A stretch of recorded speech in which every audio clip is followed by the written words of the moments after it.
We get raided. Sorry, guys. Sucks to be you. He raided me when I was eating my oatmeal. I think I've got some in my teeth still. That's always good to have on stream.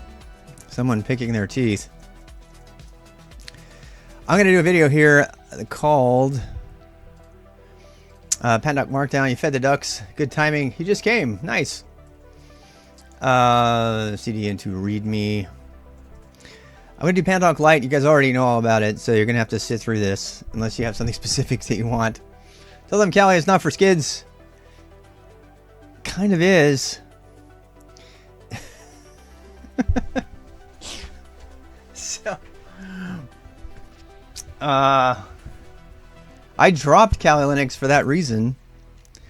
Let me just put it this way. It's not just for skids. Kali Linux is a tool just like anything else. And I know a guy who owns his own security firm who hasn't been back for a while. I hope he's okay. He got COVID and he was having health problems, but he's silly. You guys know him. And he regularly used Kali. Clandestine Ops, professionally employed as a pen tester. He's on here. He does his own streaming. Regularly uses Kali. Some people use Parrot and all that. So it's really just a tool, and it just depends on if you like the tools or not. Personally, I don't like bloated operating systems. And I use them if I have to. But I am not a fan. I'm not a fan of bloat, period. That's why I don't even like Burp Suite. Let me just tell you a little bit. I'll tell you a little story. Once upon a time, I tried to get my OSCP and get prepared for it. And you maybe saw that on the stream. I was obsessed with the OSCP, and it kind of put my priorities out of whack for 3 months, and I didn't do anything to prepare the material that I'm doing now, which is what I'm making videos about, which needs to get done first. OSCP will be my reward at the end of the year after I get all this other stuff done. So yeah, let me just you know what? But he didn't before. Okay, so during all of that, I found Black Arch. We were doing the OSCP. Actually, when I met Clandestine Ops on here, he was definitely using Kali a lot. He mentioned it. I can show the IRC logs where he was. And then we were going through the whole thing together. And so he, he's the pro. He was giving us a lot of good information. Equivalent was back then. They had a lot of hackers here back then. They're all gone. They all left. So anyway, I started using Kali for my OSCP and over the wire and hack the box and all that. And I started realizing that it was more than I needed. I had to run it in a virtual machine and all this stuff. And then I found Black Arch. I was like, man, this is really nice. So I started doing that.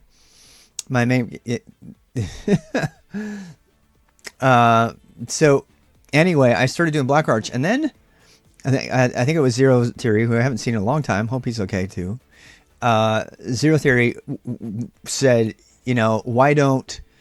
why don't we just do Arch? And so we did. We started building an Arch, and so Charismatic appeared. Hi, Nuke's Line. I don't know if I've met you before, but anyway, so we did. We started building an Arch from scratch that was going to have all of our own tools on it. Heard about Hacker Madras? Nope, haven't heard about him. Oh, he's missing. Azarius hasn't been here for a while. I haven't seen him in a while. Yeah. Is he fine? Okay, good. I mean, I know he's got other priorities, and I actually knew he was going to have to go elsewhere for a while. He hasn't left the stream or anything. He's still a VIP and everything. He's got shit to do. And it's not happening on my stream, talking about Pandoc Lite. And I knew that was going to happen, guys. I knew that there was only so much time in the day that I could stream. And when I first started streaming, literally I was streaming 12 hours a day, and I was doing 3 hours of hacking at night, and I was doing 3 hours of beginner stuff in the morning, and I didn't have a life. Now I do. I have my weekends back and everything. It's wonderful. BeginBot probably can understand. But he was in my Discord the other day. Yeah, Zeros is all over the place. He's learning all kinds of great stuff, and he's fantastic. Same with Viable. These guys really got me going, actually, in the streaming thing. Really pushed me to do it. So I'm really, I have a lot of affection for them because they've been so good in helping me. Anyway, so yeah, his goal was to get his OSCP, and then I said, you know what? I've always dreamed of getting my OSCP, and I even dreamed about going to DEF CON and everything before it got canceled and everything, and then before I realized how much it cost. Long story short, I've decided that that when and if I start going into cybersecurity, oh, so something else happened that's really important, and this is directly related to whether Cali's for Skids or not. When I started, everyone working and goes to bed. Yeah. So, when we had a lot of hackers here, I mean, like legit hackers, people that were getting paid all the time for, I actually made a list of them all because I was starting to, hey, what do you do? What do you think of things? Because it's really hard to get hackers that are getting paid for it to talk to you about, you know, what their daily grind is and what they use. So anyway, you know, when we run into each other here. So the reason I started telling you this whole story was because I came to the realization that there were a lot of professionals, like the more professional, I'm not saying that, you know, Clandestine and Solly and those guys were not professional, but the more I found people who were professional pen testers, the more I found that they customized their own systems. And they were very quiet about it. I almost had to talk to them about it. I was like, yeah, of course. I built my own Arch system, duh. Solly was doing a Linux from scratch. You know, he was making his own.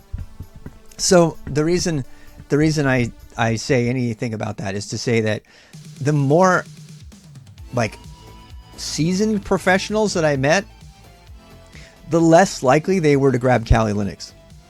The more likely they were to grab a Linux that they could customize, and then they put their own tools on it. And that's just the way they operated. Since that time, I've come to think that the absolute best way to do this is to build a Docker container with all your tools in it. Because then if you want to go black hat, Clandestine's funny. He goes, well, I'm going to drop off and go black for a while. Because when you go black hat, I guess apparently you can really learn a lot of stuff that you can't learn during, you know, other ways. Because all of the really skilled, the people who are skilled in cybersecurity are people you are never, ever going to be able to ask questions of. They're not coming to Twitch streams and stuff like that. You know, they're entering, you know, underground hacker competitions in Russia and stuff. It's that I know. So, you know, in corporate environments, I've seen pretty common use of Kali. Yeah, and that makes sense because it's a if there's one thing Kali's obviously doing, it's appealing to the enterprise environment.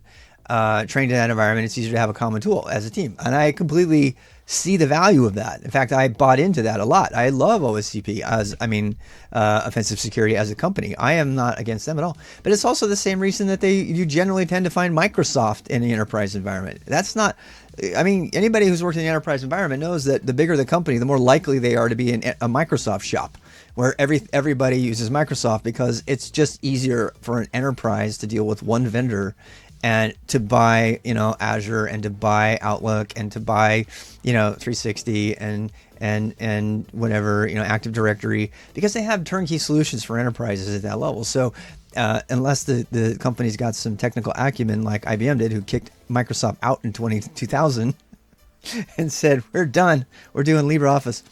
Yeah. Anyway, so my take on Kali is I think it is a totally fine tool to use. If that's what you got to grab it.